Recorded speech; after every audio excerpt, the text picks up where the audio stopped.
আসসালামু আলাইকুম ওরহমতুল্লাহ। আমাদের যেই সময় আমরা কথা বলি সেই সময় আমাদের সংক্ষিপ্ত কথা বলা দরকার।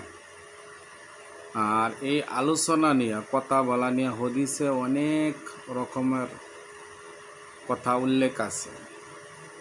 হযরত আবু হুরায়রা রাদিয়াল্লাহু আনহু বর্ণনা করেন যে রাসূল সাল্লাল্লাহু আলাইহি ওয়াসাল্লাম ইরশাদ করিয়াছেন, মানুষ কোনো কথা বলিয়া ফেলে এবং উহা বলাতে কোনো ক্ষতি মনে করে না। এরকম কথা আমরা বলি যেই কথাতে আমরা কোনো ক্ষতি মনে করি না, অথচ কীরকম ক্ষতি শুনেন। কিন্তু উহার কারণে এরকম এক খারাপ কথা মুগ্ধা বলিয়া ফেলার কারণে কি হয়, জাহান্নামের মধ্যে 70 বছর দূরত্ব পরিমাণ নিচে পড়িয়া যায়। নাউজুবিল্লাহ। সেই কারণে আমরা কথা বলার আগে চিন্তা ভাবনা করিয়া কথা বলা দরকার। একবার মনে মনে ট্রাই করা, মানে মনে মনে ভাবিয়া যে কি কথা বললে আমাদের ক্ষতি হবে না, কি কথা বললে আমাদের শিরিক হবে না, কি কথা বললে আমাদের কোনো ধরনের পাপ হইবে না, সেই কথা বলা আমাদের কি দরকার। ওমর ইবনে আস রাদিয়াল্লাহু আনহু বর্ণনা করেন, রাসূল সাল্লাল্লাহু আলাইহি সাল্লাম ইরশাদ করিয়াছেন যে রাসূল সাল্লাল্লাহু আলাইহি সাল্লামকে ইরশাদ করিতে শুনিয়াছেন যে আমর ইবনে আস বলেন যে আমাকে সংক্ষিপ্ত কথা বলার আদেশ দিয়েছে। মানে অল্প, যতটুক দরকার অতটুক কথা বলার আদেশ দেওয়া হয়েছে। কেননা সংক্ষিপ্ত কথা বলাই উত্তম। মানে সংক্ষিপ্ত কথা বলা আমাদের কি দরকার, উত্তম। আর এইটাই হযরত আবু হুরায়রা রাদিয়াল্লাহু আনহু বর্ণনা করেন, রাসূল সাল্লাল্লাহু আলাইহি সাল্লাম ইরশাদ করিয়াছেন, যে ব্যক্তি আল্লাহ তাআলা ও আখিরাতের দিনের প্রতি ঈমান রাখে তাহার উচিত যে ভালো কথা বলিবে। আখিরাতের দিনের উপর যারা ঈমান রাখে তার উচিত কি, যে তারা সংক্ষিপ্ত যাতে ভালো কথা বলে, নতবা চুপ থাকিবে।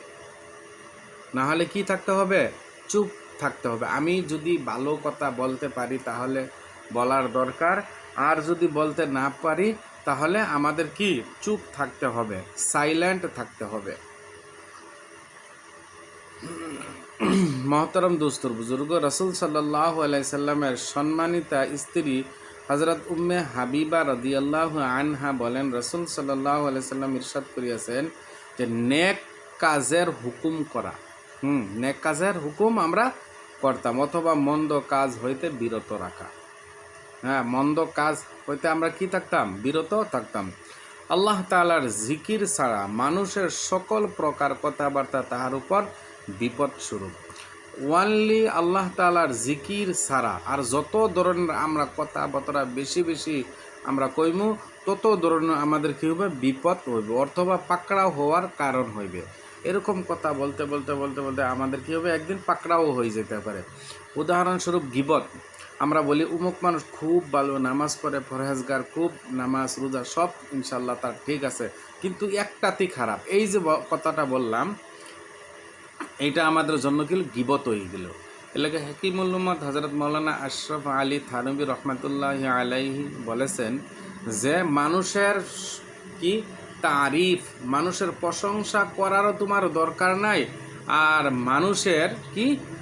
মানুষের প্রশংসা করারও তোমার দরকার নাই, মানুষের গিবত করার তোমার দরকার নাই।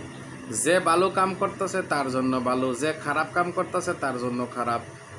মহতরম দোস্তর বুজুর্গকেও কিন্তু আফসোসের বিষয় হলো যে নিজের মতো অনেক ধরনের ভুল আছে, নিজের মধ্যে অনেক ধরনের গিবত আছে, পাপ আছে, আছে, কিন্তু আমরা সবসময় কী করি, মানুষের গিবত লই আমরা চলাফেরা করি, মানুষের দোষ লই আমরা চলাফেরা করি।